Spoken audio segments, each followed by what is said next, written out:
In this video, we're gonna talk about minimalism in photography and how to achieve minimalist photos. If you're new to this channel, my name is Micael Widell. Welcome.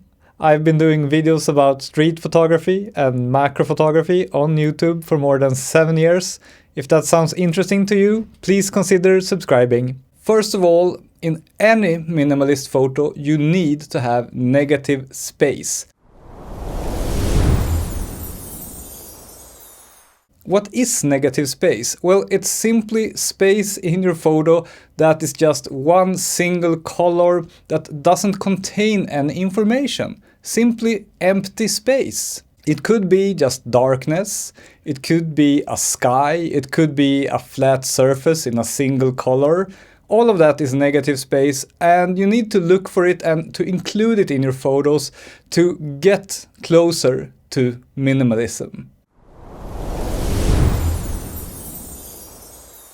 The first kind of negative space that you can look for is solid surfaces. Look for anything that is a big surface of a single color, and if you have two of them combining, creating some kind of interesting shape, you have a great foundation for a minimalist photo. It could be a wall in a single color, it could be a bridge against a sky, it could be a building, it could be the sea.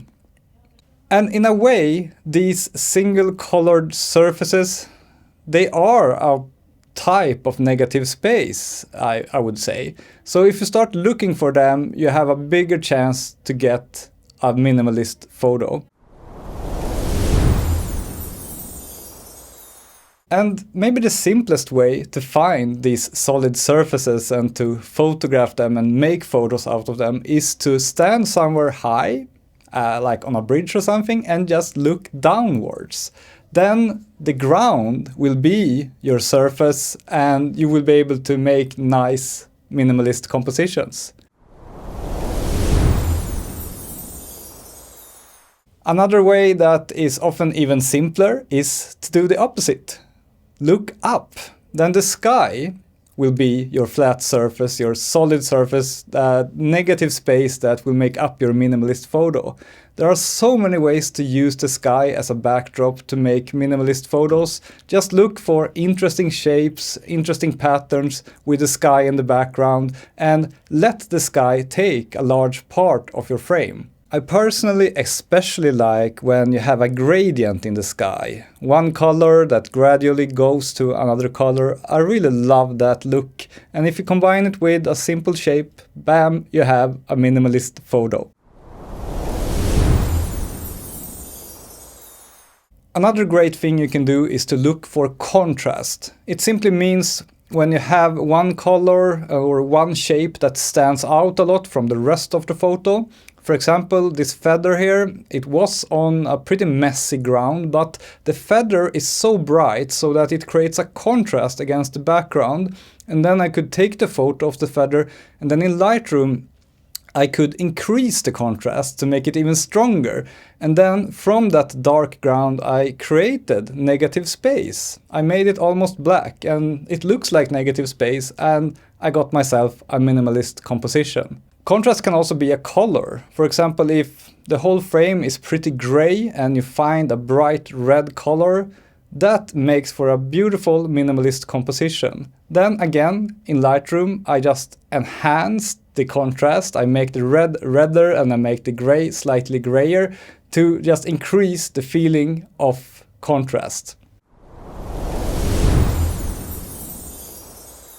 My favorite kind of contrast is silhouettes. A silhouette is just a dark shape that is the subject of your photo against a brighter background, and it can take many shapes, but it's a great building block to create a minimalistic photo. And just try to practice to spot silhouettes. Whatever subject you can find that is a lot darker than the rest of your frame is a great candidate. And then again, as with all contrast, try to enhance it in Lightroom to make the silhouette completely dark or almost completely dark, and it can look great. Another way, maybe not as great as the previous ones, to increase the contrast and to simplify a photo is to just use shallow depth of field. Use a fast lens, f1.4 for example, and shoot at f1.4 close to your subject. Then you will be able to blur out the background, and that will simplify your photo. You will get a kind of negative space thanks to the shallow depth of field and the blurred out background, and that will help you achieve minimalism. When it comes to equipment, the easiest way to get minimalist compositions, simple shapes with lots of negative space, is to use a long lens, a long focal length. My favorite focal length for creating minimalist photos right now is 75mm, so it's like a slight telephoto, but you can't go wrong with longer focal lengths either. 135mm, maybe even 200mm can work great. Or if you have a zoom lens, that is a great idea. Because when you find an interesting shape against a simple background, a solid surface, you want to isolate that simple part of whatever you're seeing. You don't want all the mess that is around it, and then it of course helps a lot if you have a long lens so you can get really close. But it can also mean that you simply photograph small things up close with a macro lens. That is also a great way to isolate your subject, isolate the small negative space that you see to create a minimalist composition. The key here is to isolate the simple solid surfaces or the simple solid background and only get that and your subject in the frame.